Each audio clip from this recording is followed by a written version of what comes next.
অনেক মজাদার। এই মরিয়ম খেজুরের কাঁদিতে একজনের ইয়ে গেছে, তখন তারা ব্যস্ত, ওই শিকারী চোখ হন্য হয়ে পাখির ভাষা খুঁজছে। লোকটার কপাল ছিল বটে, নজর পড়লো ঠিক লাল পাখিটার বাসায়। বাসায় তখন একটি লাল টকটকে পাখি তার ফুটফুটে ছানাদের সাথে গল্প করছিল আমাদের মতো। ডাহুকির ছোট ছানাটা জানতে চাইলো, গল্পের মাঝে একটু পরপর প্রশ্ন করায় গল্পে যদিও কিছুটা ব্যাঘাত ঘটেছিল, মা ডাহুকি একটুও বিরক্ত হয় না, বরং ছেলের বুদ্ধির তারিফ করে। ডাহুকি বলে, একদম আমাদের মতো। তারপর বড় ছেলেও মুখ খুললো। ডাহুকি গল্পে ফেলে লোকটা বাসা দেখা মাত্রই গাছে উঠতে শুরু করে। কে বললো? শিকারী। তাকে গাছে উঠতে দেখে মা পাখিটি ভীষণ ভয় পায়। ভয়ে বাসা থেকে কিছুটা দূরে অন্য একটা গাছে বসে। সেখান থেকে প্রতিবেশী পাখিদের ডাকলো, বাচ্চাদের বাঁচানোর জন্য সাহায্য চাইলো। কিন্তু শিকারী লোকটাকে দেখে তখন কোনো পাখি আর এগিয়ে আসার সাহস পেল না। মা পাখিটা তখন কাঁদতে থাকে। শিকারীটি আর পাখির কান্না বুঝে সে দিব্যি ছানা সহ পাখির বাসাটি নিয়ে নিচে নেমে আসে। নিচে নেমে এই বন্ধুদের ডাকতে শুরু করে, কোথায় গেলে তোমরা? এসে দেখো কি সুন্দর পাখি খুঁজে পেয়েছি। লোকটার হাঁক ডাক শুনে সাথীরা একত্রিত হলো। টকটকে লাল ছানা দুটো দেখে তাদের চোখে মুখে রাজ্যের বিস্ময়। এত সুন্দর পাখিরা এলো কোথা থেকে? এমন সুন্দর পাখির দেখা সচরাচর মেলে না। বাদামি ডানার টকটকে লাল ছানা দুটোর গায়ে তারার মতো সাদা সাদা ফোঁট, চোখের পাশে উজ্জ্বল হলুদ রিং, লেজের অর্ধেক লাল, বাকিটা জলপাই রঙের। দেখেছো না অনেক সুন্দর সুন্দর পাখি? দেখেছো না? কামরাঙ্গা কি বলে? মাছরাঙ্গা। মাছরাঙ্গা কি করে? অনেক কালারফুল হয়। তারপর ময়ূর দেখছো? ময়ূর অনেক কালারফুল হয় না? সাথীদের একজনের নাম ছিল আব্দুল্লাহ ইবনে মাসউদ। তিনি নবীজির খুব প্রিয় সাহাবী ছিলেন। আব্দুল্লাহ ইবনে মাসউদ শিকারী লোকটাকে বললেন, ছানা দুটো আমাকে দিয়ে দাও, আমি ওদের পরম আদরে প্রতিপালন করব। তার কথা শুনে শিকারীর মুখটা ফ্যাকাশে হয়ে ওঠে। বলে, না আব্দুল্লাহ, এই ছানা দুটোকে আমি বাড়ি নিয়ে যাব। দেখছো না কেমন নরম শরীর, শুরুয়া করা গেলে দারুণ স্বাদ লাগবে। শুরুয়া মানে কি? শুরুয়া শুরুয়া মানে কি? রান্না। হ্যাঁ, রান্না করলে কি হবে? নরম পাখি, অনেক টেস্টি হবে, মজাদার। পাখি খেয়েছো কে গো? হ্যাঁ, পাখি খেয়েছো? খুব মজা না? আর খাবা পাখি? এই যে পাখিরা কত কষ্ট করতেছে দেখছো? খাবা পাখি? হ্যাঁ, আচ্ছা শোনো। তাহলে তার কথা শুনে শিকারীর মুখটা ফ্যাকাশে হয়ে ওঠে। বলে, না আব্দুল্লাহ, এই ছানা দুটোকে আমি বাড়ি নিয়ে যাব। দেখছো না কেমন শরীর, নরম শরীর, রান্না করে খাবো। শিকারীর কথায় আরো দুজন সাথী সায় দিয়ে বললো, হ্যাঁ হ্যাঁ, দারুণ মজা হবে। তাদের কথা শুনে মা পাখির বুক কি হয়? ফেটে যায়, তাই না? কি তোমাদেরকে কেউ নিয়ে যায় রান্না করে খাইতে চাইলে তোমাদের বাবা মায়ের কি মনে হবে? কলিজা ফাটে যাবে না? ওরকম পাখিটারও কি কলিজা ফাটে যাচ্ছে। তাদের কথা শুনে মা পাখির বুক ফাটে যেন। লোকগুলো বাগান থেকে বেরিয়ে সেখানে এসে দাঁড়ায় যেখানে নবীজি তাদের দাঁড় করিয়ে গিয়েছিলেন। আব্দুল্লাহ ইবনে মাসউদ ছাড়া বাকি সবার মুখে বিজয়ের হাসি। এদিকে লাল পাখি যুব বাচ্চা দুটিকে বাঁচাতে তাদের কাছে চলে আসে।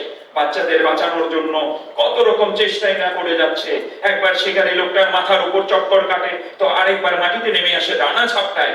পাখিটির এমন কাকুতিতে শিকারীর হৃদয় না করলেও নবীজির বুক ফেটে কান্না আসে। পাখি কি ওই শিকারীর সঙ্গে পারবে? শিকারীর অস্ত্র আছে, শিকারীর হাত আছে, তাহলে পাখির কি আছে? ডানা দুইটা আছে, আর কিছু করতে পারবে? সে ডানা দিয়ে কি আস্তে আস্তে করছে। একবার শিকারী লোকটির মাথার উপর চক্কর কাটে, মানে ঘুরে বেড়াচ্ছে, ছেড়ে দাও আমার ছানা দুইটাকে। পাখিটির এমন কাকুতির শিকারীর হৃদয় না করলেও নবীজির বুক ফেটে কান্না আসে। তিনি দূর থেকে পাখির এমন ছটফটানো লক্ষ্য করেন। পাখির আর্তনাদ দেখে বিমর্ষ হন নবীজি। ছানাগুলোকে বাঁচাতে তিনি যেন এলেন। নবীজির চোখে পানি দেখে বিচলিত সাথীরা। মনে তাদের নানান প্রশ্ন। কেউ কি নবীজিকে কটু কথা বলেছে, নাকি তায়েফের দুষ্টুদের মতো ফের আঘাত করেছে? তায়েফের গল্প জানো তোমরা? আচ্ছা, ওইটা আরেকদিন হবে। নবীজির কান্না থামছে না। তার কান্নায় কান্না জুড়ে মরুর তরুদল, বনের পশু পাখি বহু দূরে ডাকা সৌ বিদীর্ণ হয়ে ওঠে মুহূর্তে। বিচলিত স্বরে সাথীরা জিজ্ঞেস করে, কি হয়েছে হযরত? নবীজি ধরা গলায় বলেন, কে এই বাচ্চা দুটো ধরে এনে ওদের মাকে কষ্ট দিচ্ছে? নবীজির কথা শুনে সবার চোখ কপালে উঠল। নবীজির কান্না তবে এই লাল পাখির ছানার জন্য? নবীজি পুনরায় বললেন, আব্দুল্লাহ ইবনে মাসউদ, এই ছানা দুটোকে ধরে এনে ওদের মাকে কষ্ট দিচ্ছে, যাও বাচ্চা দুটো মায়ের কাছে রেখে এসো। আব্দুল্লাহ ইবনে মাসউদ শিকারীর হাত থেকে ছানা সহ বাসাটা নিয়ে বাগানে প্রবেশ করেন। তার পিছু পিছু শিকারী লোকটিও যায়। বাগানের যে গাছে বাসাটি ছিল ঠিক সে গাছে রেখে আসা হলো ছানা দুটাকে। বাচ্চাদের বেলাল পাখিটির সে কান্না, তবে এই কান্না ব্যথার না, কিসের কান্না?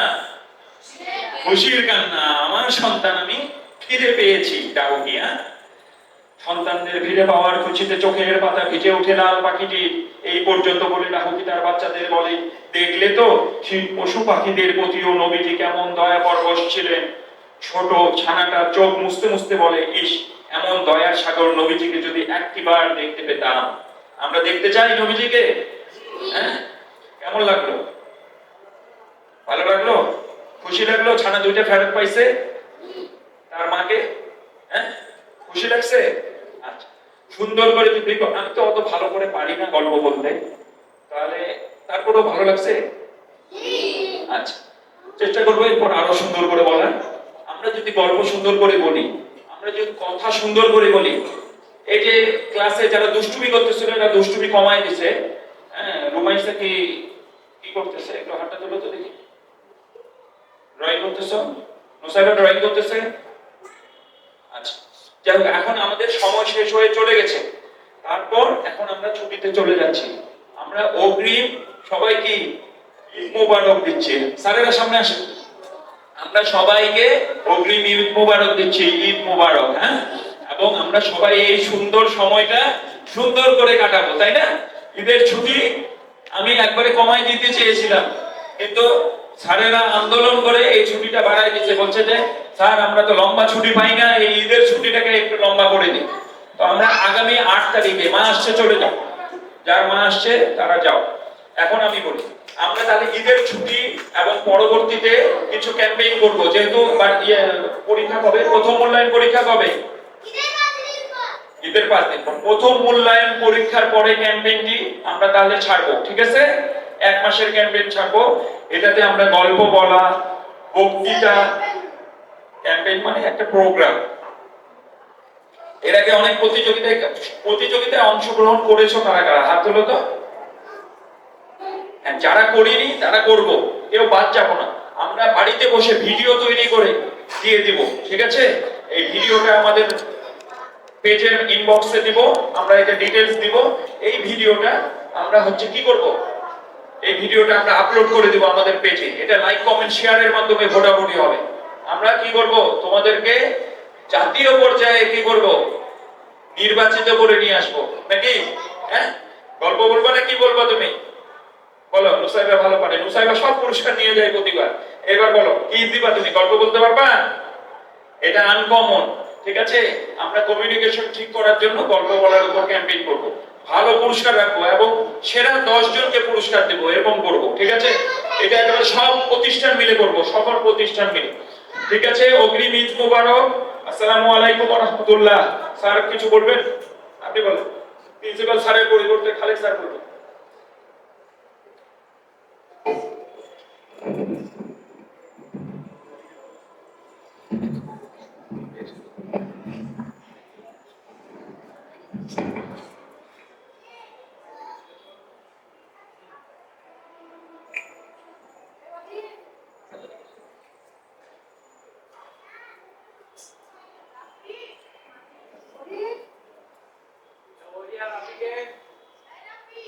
আসসালামু আলাইকুম ওয়া রাহমাতুল্লাহ।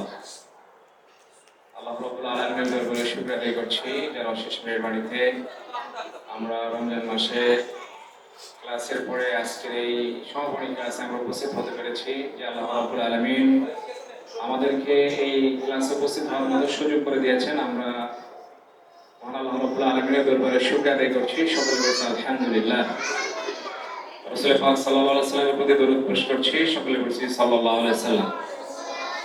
তোমরা যারা এখানে উপস্থিত আছো, তোমরা জানো আমরা এই ঈদের ছুটিতে যাচ্ছি, ঠিক না? ঠিক। তো আমরা ঈদের ছুটিতে শুধু আমরা বেড়ানোর মধ্যে দিয়ে আমাদের সময়গুলো কাটাবো না, আমাদেরকে পড়াশোনা করতে হবে।